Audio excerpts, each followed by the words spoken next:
So welcome back to the channel, guys. So in this video, we'll try to decode what actually is happening in Vodafone Idea. So from telecom giant to survival mode, what really happened? Imagine owning one of India's biggest telecom companies and then suddenly getting government bills worth tens of thousands of crores. So that's basically the story of Vodafone Idea. But how did this happen? Why the government became its biggest shareholder and who actually is investing in this company today? So let's try to break it down. So let's see how Idea initially started. It started in 1990s by as a telecom venture by major Indian business group. So the original promoters which were included back then in Idea were Aditya Birla Group, it was Tata Group and AT&T as well. But then later Tata and AT&T exited, but then Aditya Birla became the main owner of Idea Cellular.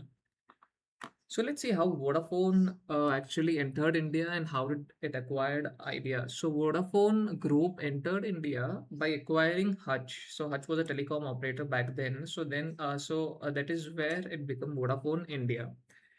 So in 2018, Vodafone India and Idea Cellular merged to fight the growing dominance of Reliance Jio and Bharti Airtel. So the merger created Vodafone Idea, one of the India's largest operator with hundreds of millions of subscribers.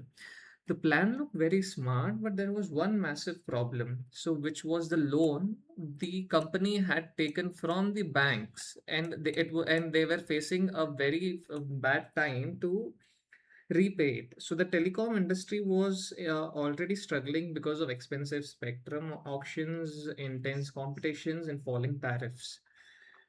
So let's see whether government really wanted to recover money from Vodafone Idea or did it actually converted its debt into the equity. So let's see what actually AGR is. So AGR stands for Adjusted Gross Revenue. So, telecom companies pay a percentage of their AGR to government as license fee and spectrum usage charges. So, for years, telecom companies argued that AGR should only include telecom revenue, but the government disagreed, and then it said that AGR must include all revenues, including non-telecom income as well. So, this dispute went on years until the Supreme Court ruled in favor of government. So this was the one of the major problem why Vodafone India was having a very big financial pressure. The dues were very massive. So after the court ruling, Vodafone Idea was hit with enormous AGR dues running into tens of thousands of crores. The company was already under financial pressure.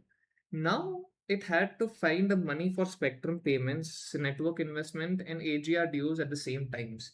So many investors began questioning whether the company would survive or not. So even the government's problem was if Vodafone Idea collapse, it would affect millions of users. The banking exposure will be in risk, and there'll be only two of the competitors in market, which is duopoly of Jio and Airtel only, and there would be also job and infra impact as well. So what did the government do here is to prevent the telecom market from becoming a duopoly, the government introduced relief measures for a Vodafone Idea. So in 2025, the government had rose its stake nearly 49%, making it largest shareholder in the company. Meanwhile, the promoters continued to retain operational control.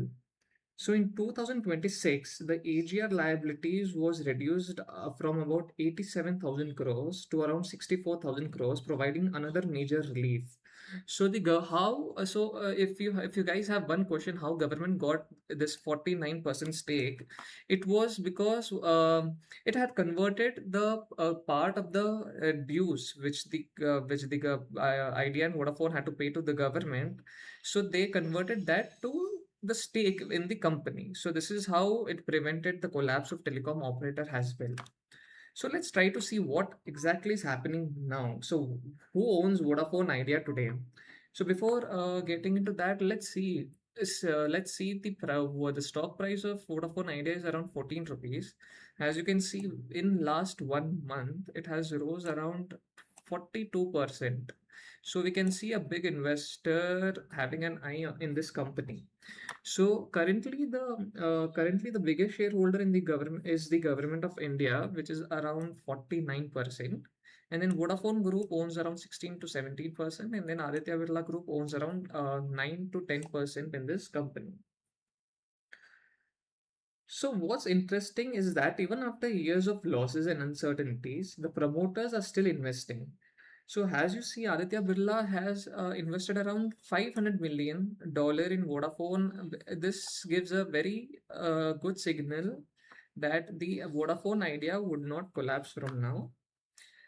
And as well, Aditya Birla Group announced a fresh investment of 4,730 crores into Vodafone Idea through its Singapore-based promoter entity, which is Surya Jai Investment. So as you can see, the news and articles, there is the for 4,700 crore is everywhere now. So after conversion, Suryajay Investment could own nearly 3.8% of the company now. So this move is important because it sends a very strong signals to the market. So if the promoter themselves are investing fresh money, it shows that they still believe Vodafone Idea has a chance to survive and compete against rival like Reliance Jio and Bharti Airtel. So many analysts see this as more than just a funding round. So they see this as a confidence vote from the Aditya Birla Group at the time when Vodafone Idea is trying to rebuild its network, expand 4G and 5G services, and reduce financial stress. Today, Vodafone Idea story is no longer just about the loan taken from the bank and the AGR dues. The government of India has become one of the biggest shareholder in Vodafone Idea. The company has received major relief on its dues, and now even the Aditya Birla Group is putting fresh money into the business. So the big question is, will Vodafone Idea pull off one of India's biggest corporate comeback, or is this simply buying more time in an increasingly competitive telecom? You can also see Vodafone Idea acquires 26% in renewable energy through SPV, which is MTK Quantum, for green operations, which is a push for green operations. Let's see if they are entering into a new sector as well. So if you enjoyed this business story, like, share, and subscribe. For more deep dives, I'm going to break it in very simple terms and keep it very raw. So let's see whether this can Vodafone Idea give a comeback, or will just this be just a story now.